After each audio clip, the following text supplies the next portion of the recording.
What is like a motivation for you when you go into fights? Like, what gets your mental right before a fight?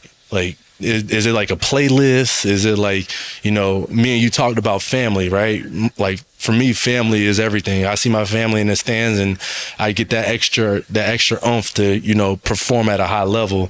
So what is that for you? Like, what is your motivation to do what you do? So I got a lot of motivation to fight, a lot of different ones. For sure, my family, a lot of Brazilian fans, I want to show them like the way. But to a fight is crazy, bro. Yeah, When I'm going to a fight, and I know, especially now at the highest level, those guys are all very good, super tough. I need to get on a level, the acceptance that I might get hurt, I might bleed, I might break something, and I still want to be able to fight, you know, to perform, because I think that related with you guys a little bit, because whenever he's a freaking chaos, like you were saying, when you get all the way there in Buffalo and those fans that super loud that you cannot hear anything, that's the same thing that happened on the fight. Sometimes on the fight with Masvidal, the fight that I had with Shimaev here in Miami, in Jacksonville here in Florida, it got to a point that I was hurt. Yeah. And I couldn't hear anything that was my coach was saying, no direction. And I was a little dizzy. And those moments, I have to accept that moment way before that moment happened. Yeah. Because I gotta be ready for those moments. And the motivation to be ready for these moments, first of all, is for me. I do because like you play because you like to play. Right. For sure we do for the family, to provide for the family, but the first thing is because I like to do. I like to fight.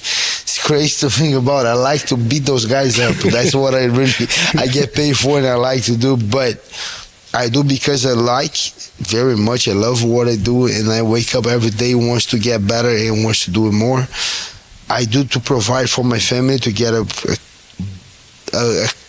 amazing future for my kids and my family, and changing my parents in Brazil. But changing a lot of things that get me going too. I know I have the power and the platform to change so much perspective on those kids in Brazil, because the way I grew up in Brazil was so hard. I'm still very happy. I have an amazing growing up in Brazil. I was born and raised in Rio, in Brazil, but it was very tough. I still very happy, but I still acknowledge it that I got home and we got so many candles at home, and I say, why? Because they cut up the lights. We didn't pay the electricity bill. Oh man, yeah. And I kind of acknowledge it. I say, oh, okay, we didn't pay it. But that didn't make me go sad or something. I was just, oh shit. But it still got me going. I still had a great time with my brothers. We grew up very hard. A couple times with theirs. I remember a couple of weeks with just oatmeal. We opened the refrigerator, oatmeal. That's it. That's all we have. Yeah. Breakfast, lunch, and dinner is gonna be days for a week. And next week maybe was better, but then got back to that. So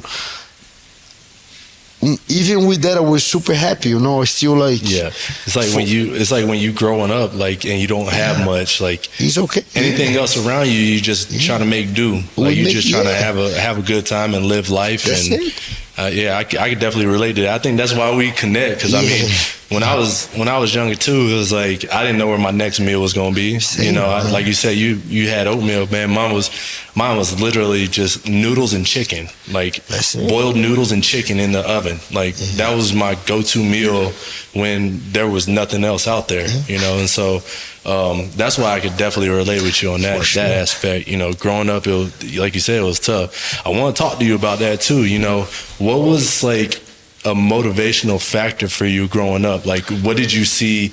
Like, who inspired you? Like, when you sat there, was it like a self-inspiration? Like, you want to get out of the situation? Yes. Because that's how I was. Like, I was like, look, I need to get out of this situation. Yeah. Like, I need to go off and I need to do my own thing and, you know, try to make something of myself. Because I got a lot of homeboys back at the crib that's they ain't doing much of anything, and it's sad. But at the same time, it's like I don't want to be in that position, right? You know, I want to better for my parents, better for my family. So like, who was that inspiration for you, or like what drove you to be Dorino right now? Like, you know, Mr. Miami. Like, what was that? To be honest, I just want to get out of that situation. I knew I couldn't do it. I knew I could do it, and then we started doing jiu-jitsu. Right, it was even a good story that my dad have a mechanic at home on the backyard. He was fixing the inside of the cars, not the engineer, but the like the leather seats and all that. Yes, and we were helping him out. And one of those clients had a gi inside. Yeah. And then we found out that he was a jiu-jitsu teacher. And then my dad, instead to get paid for the service, he asked for us to start training. Yeah. And then we start training. First day we came back, we like it, we gotta keep training. And my dad said, if you really like it, you gotta start training hard. Otherwise, you just get 3 months for free. After those 3 months, they don't have money. And then we start training super hard. And then eventually he let us stay, we compete, we kept going. That gene eventually broke. That guy tried to go to a politician, didn't work. But he brought just me and my 2 brothers to the biggest gym in the city. And he asked the coach to let us train for free, and the coach let us train for free. So that's when we really start training super hard. And then I had a couple guys in jiu-jitsu that I really like it. But I was always a fan of my big brother. He's a Navy SEAL now in Brazil. Okay. And I was always a fan of him. And then he was training, and he got me to train. He was training hard, and he got me to train hard. I was just kind of copying him. Everything that he was doing, I was doing. Then he started becoming a sparring partner for the main guy. We used to see those guys in the magazines, on TV. Vitor Shaolin, big guy. My brother went there, started training with him. And then he beat the crap out of my brother. Like, he slapped me. He just did grappling and slapping, bro. But I was such a fan of my brother that I didn't talk in a better way. I said, man, you're training with Shaolin today. Like, wow. Like, we got super excited. We got on the bus, 1 hour and a half home. Yeah. And we got home, and then my dad went crazy on him because we were broke. And then I was young. I think I was 14 maybe. My brother was 16, but he could start working a little bit. Just like he get an extra job and extra money. My dad would go crazy on him because he got to start working. And that was the first thing, like right after that day that he trained with Shaolin, that I was so happy, man. He trained the guy. Whenever we got back home, my dad was just waiting for us, mad, because he got to help out. He's the big brother. If he doesn't do the example, me and my younger one, we're not going to do it. So he started pushing on him. Then he stopped training and started working. And then that's when you got the inspiration. That's when he got it. I got to carry on this legacy. I have to, because he can't. And then he ended up going to the Navy, and he did a test, and then he passed to officer. Then he go to a different state. And then the way I see back then was just like, man, he wants to be a fighter so bad. Yeah. And that was just like, man, he cannot do it anymore. And I kind of felt bad, but I changed that. And then I got way better on that, changing that, being mad or being sad and using that as a fuel.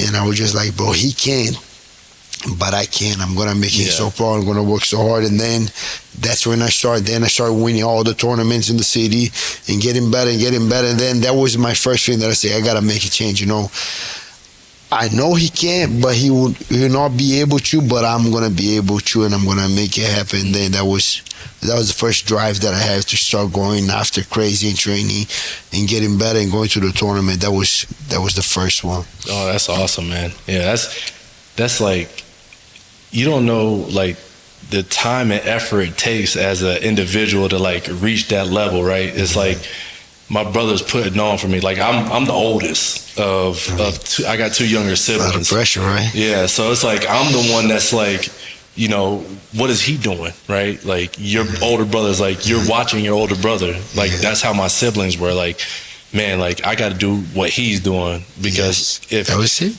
if he fails, then I got to carry that on. Or if like he can't do it, then I got to carry that next level up. And so I could definitely, like I said, I could definitely relate to that story, man.